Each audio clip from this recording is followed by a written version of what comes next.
ചേട്ടാ, തലസ്ഥാനത്തെ കലാപഭൂമിയാക്കിയ ED ഉദ്യോഗസ്ഥരെ ആക്രമിച്ച ഒരു കേസുണ്ടല്ലോ, ആ സംഭവം ഉണ്ടല്ലോ, അത് അന്വേഷിക്കാൻ CBI എത്താൻ സാധ്യതയുണ്ടോ?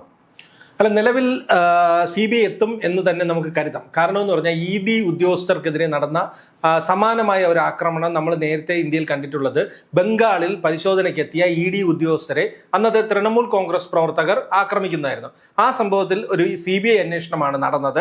കാരണം കേന്ദ്ര ഏജൻസി അവരുടെ കൃത്യമായ ഡ്യൂട്ടി ചെയ്യാൻ വരുമ്പോൾ അവരെ ആക്രമിച്ച സംഭവം സംസ്ഥാന പോലീസ് അന്വേഷിച്ചാൽ അതിൽ എത്രത്തോളം നീതിയുക്തമായ ഒരു അന്വേഷണം നടക്കും, അത് ഈ സംസ്ഥാനത്ത് തന്നെയുള്ള രാഷ്ട്രീയ സമവാക്യങ്ങളുടെ പേരിൽ അതിലൊരു സമവായം ഉണ്ടാകാനുള്ള ശ്രമം ഉണ്ടാകാം, പ്രതികൾ രക്ഷപ്പെടാനുള്ള സാധ്യത ഉണ്ടാകാം എന്നെല്ലാമുള്ള വിലയിരുത്തൽ നമ്മൾ കരുതുകയാണെങ്കിൽ ഈ കേസിലും CBI വരാനാണ് സാധ്യത. കാരണം ഈ കേസിന്റെ ആദ്യം മുതൽ ED എടുത്തേക്കുന്ന നിലപാട് ഈ ആക്രമണം ഗൂഢാലോചനയുടെ ഭാഗമാണ് എന്നാണ്. കൃത്യമായ കാരണങ്ങളും അവർ പറയുന്നുണ്ട്. പിണറായി വിജയന്റെ തിരുവനന്തപുരത്തെ വാടക വീട്ടിലും അതുപോലെ തന്നെ കണ്ണൂരിലെ വീട്ടിലും കോഴിക്കോട് മുൻമന്ത്രിയായിരുന്ന മുഹമ്മദ് റിയാസിന്റെ വീട്ടിലും പുലർച്ചെയാണ് റെയ്ഡ് തുടങ്ങിയത്. ആദ്യത്തെ 3 മണിക്കൂർ പിന്നിടുന്നത് വരെ അവിടെ ഒരു CPM പ്രവർത്തകരും എത്തിയിട്ടില്ല, ഒരു പ്രതിഷേധവും ഇല്ല. CRPFന്റെ സുരക്ഷയിൽ ED ഉദ്യോഗസ്ഥരും 2 ബാങ്ക് ഉദ്യോഗസ്ഥരും ED ചുമതലപ്പെടുത്തുന്ന ബാങ്ക് ഉദ്യോഗസ്ഥരും ഉൾപ്പെട്ട സംഘം 3 സ്ഥലത്തും കൃത്യമായ പരിശോധനകൾ നടക്കുന്നു. പിന്നീടാണ് CPMന്റെ കേന്ദ്ര ED ആരോപിക്കുന്ന പ്രകാരമാണെങ്കിൽ CPMന്റെ നേതൃത്വത്തിൽ നിന്നുള്ള കൃത്യമായ നിർദ്ദേശം ലഭിച്ചതിന് ശേഷമാണ് ഈ വീടുകൾക്ക് മുന്നിൽ CPMന്റെ നേതൃത്വത്തിൽ ഒരു പ്രകടനവും അല്ലെങ്കിൽ ഒരു പ്രതിഷേധവും നടന്നത്. നമ്മൾ തിരുവനന്തപുരത്തെ കാര്യം തന്നെ നോക്കാം. പിണറായി വിജയൻ വാടകയ്ക്ക് താമസിക്കുന്ന തിരുവനന്തപുരം ബേക്കറി ജംഗ്ഷനിലുള്ള വീട്ടിലായിരുന്നു മാസപ്പടി കേസുമായിട്ടുള്ള പരിശോധന നടന്നത്. ആദ്യഘട്ടങ്ങളിലെല്ലാം ആ വഴികളെല്ലാം വിജനമായിരുന്നു, ഒരു പ്രതിഷേധമൊന്നുമില്ല. CRPFന്റെ സുരക്ഷയിൽ പരിശോധന നടന്നു. പിന്നീട് ഓരോ CPM പ്രവർത്തകരായി എത്തി അവിടെ ഒരു വലിയൊരു പ്രതിഷേധം നടന്നു. അതിന് നേതൃത്വം നൽകാൻ നേതാക്കളെത്തി. V ശിവൻകുട്ടി, അതുപോലെ തന്നെ മുൻ MLA VK പ്രശാന്ത് അടക്കം മുൻ കൗൺസിലർമാരടക്കം അവിടേക്ക് എത്തി.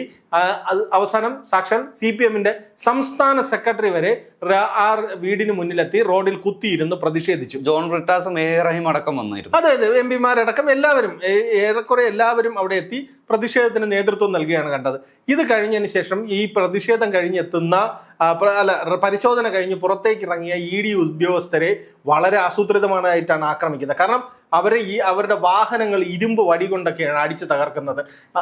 വെച്ച് ചില്ലടിച്ച് പൊളിക്കുകയും ചീവിട്ട് എറിയുകയും ചെയ്യുന്ന ഒരു സംഭവം. അതെ, അതിൽ തന്നെ വ്യക്തമല്ലേ. കാരണം എന്ന് പറഞ്ഞാൽ ഒരു പരിശോധന നടത്തിയ ഉദ്യോഗസ്ഥരെ എറിയാനായി മുട്ടയുമായി ഒരു കൗൺസിലർ കാത്തു നിൽക്കുന്നു, ചുടുകട്ടയടക്കം കരുതി വെച്ച് പ്രവർത്തകർ നിൽക്കുന്നു, ഇരുമ്പ് വടി കൊണ്ട് വാഹനം അടിച്ചു തകർക്കാൻ റെഡിയായി പ്രവർത്തകർ നിൽക്കുന്നു. ഇതിന് പിന്നിൽ അപ്പോൾ ഒരു ഗൂഢാലോചന നടന്നിട്ടുണ്ട് എന്നുള്ളത് വ്യക്തമാണ്. കാരണം ED ഉദ്യോഗസ്ഥരെ ഭയപ്പെടുത്തി തുടർ പരിശോധനകൾ തടയാനുള്ള ഒരു നീക്കമായിട്ടാണ് ഈ കേന്ദ്ര ഏജൻസി ഇതിനെ വിലയിരുത്തുന്നത്. അതുകൊണ്ട് തന്നെയാണ് പറഞ്ഞത് ഇതിൽ കൃത്യമായ അന്വേഷണം വേണം, ഇതിൽ ഒരു കൃത്യമായ ഒരു അന്വേഷണം നടത്തണം. അത് സംസ്ഥാന പോലീസ് അന്വേഷിച്ചാൽ എത്രത്തോളം അന്വേഷണം നടക്കും? കാരണം നമ്മൾ ഇതിനു മുമ്പ് പലപ്പോഴും കണ്ടിട്ടുണ്ട്, രാഷ്ട്രീയമായ പല അന്വേഷണങ്ങളും നടക്കും.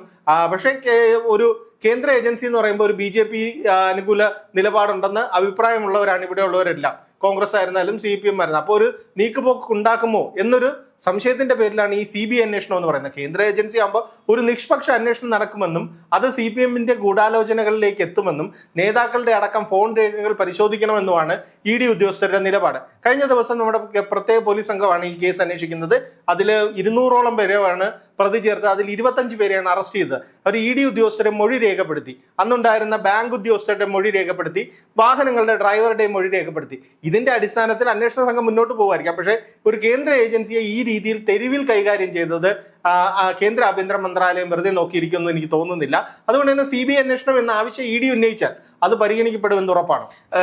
ഒരു CPMന്റെ ഒരു സെറ്റിൽമെന്റ് ഈ ഒരു വിഭാഗത്തെ ഈ ഒരു കേസിൽ ഉണ്ടാകുമെന്ന് തോന്നുന്നുണ്ടോ? അതായത് A റഹീം ഈ ഒരു വാഹന ഡ്രൈവറിന് ന്യായമായ നഷ്ടപരിഹാരം നൽകാം, എന്ത് വേണമെങ്കിലും ചെയ്തു നൽകാം എന്ന് പറയുന്നതിന് പിന്നാലെ ഈ ഒരു ഉദ്യോഗസ്ഥരുമായിട്ടുള്ള ഒരു സമവായം അല്ലെങ്കിൽ ഒരു സെറ്റിൽമെന്റ് ചെയ്യും CPM എന്ന് തോന്നുന്നു. അല്ല, വാഹനത്തിൽ നഷ്ടപരിഹാരം നൽകുന്നതും വാഹനം തകർക്കുകയും ചെയ്യുന്നത് മാത്രമല്ല, ഇതിനകത്ത് വധശ്രമം അടക്കമുള്ള ഗുരുതരമായ വകുപ്പുകളാണ് ഇട്ടേക്കുന്നത്. വനിത ഉൾപ്പെടുന്ന ED സംഘത്തെയാണ് ആക്രമിച്ചത്.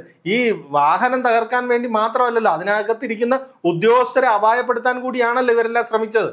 അതുകൊണ്ട് തന്നെ വാഹനത്തിന്റെ നഷ്ടപരിഹാരം കൊടുക്കുന്നതോ ആ വാഹനത്തിന്റെ ഡ്രൈവറെ സാമ്പത്തികമായി സെറ്റിൽ ചെയ്യുന്നതോ കൊണ്ട് ഈ കേസ് തീരുന്നില്ല.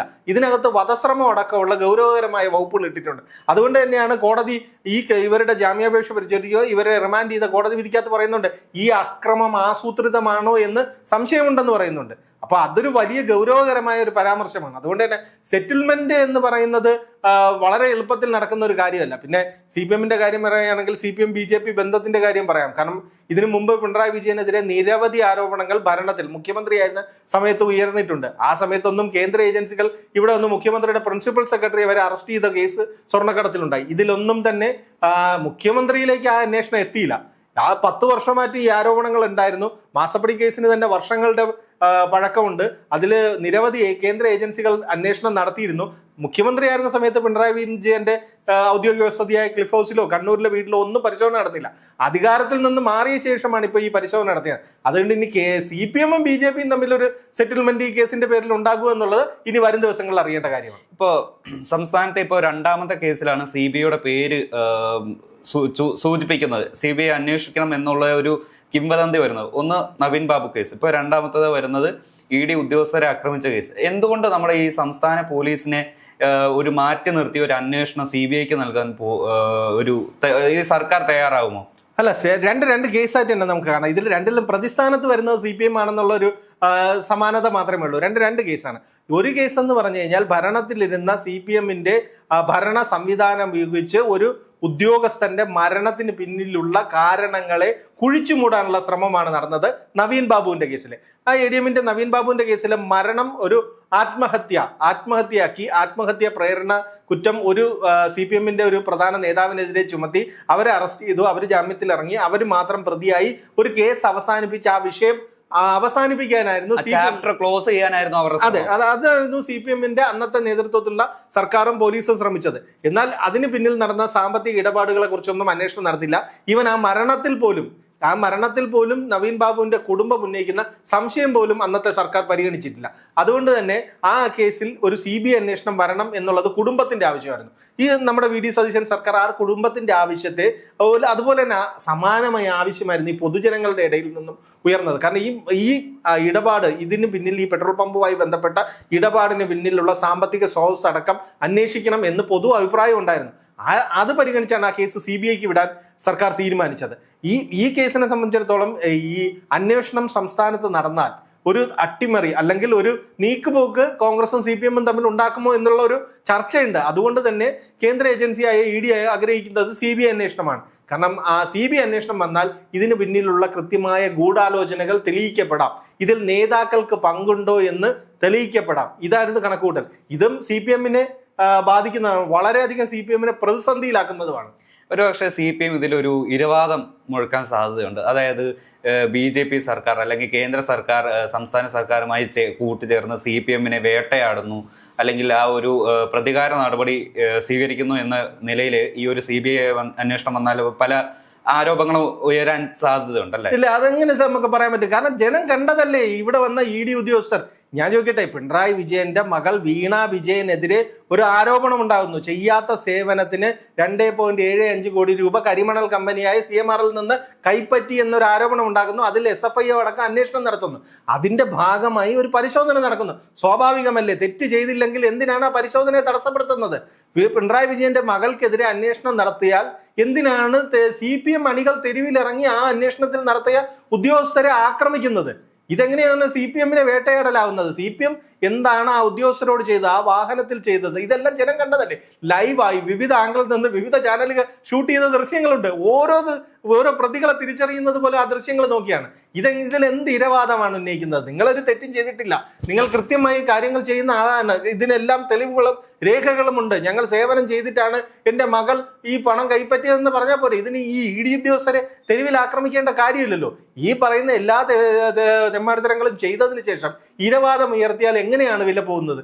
ഈ സംസ്ഥാന സർക്കാരും കേന്ദ്ര സർക്കാരും കൂടെ ചേർന്ന് എങ്ങനെയാണ് CPM-നെ വേട്ടയാടുക എന്ന് പറയുന്നത്? ഇത് കൃത്യമായിട്ടും അവർ ചെയ്തതിന്റെ ഫലം CPM അനുഭവിക്കുന്നതാണ്. അതിനൊരു ഇരവാദം നിലനിൽക്കുമെന്ന് എനിക്ക് തോന്നുന്നില്ല.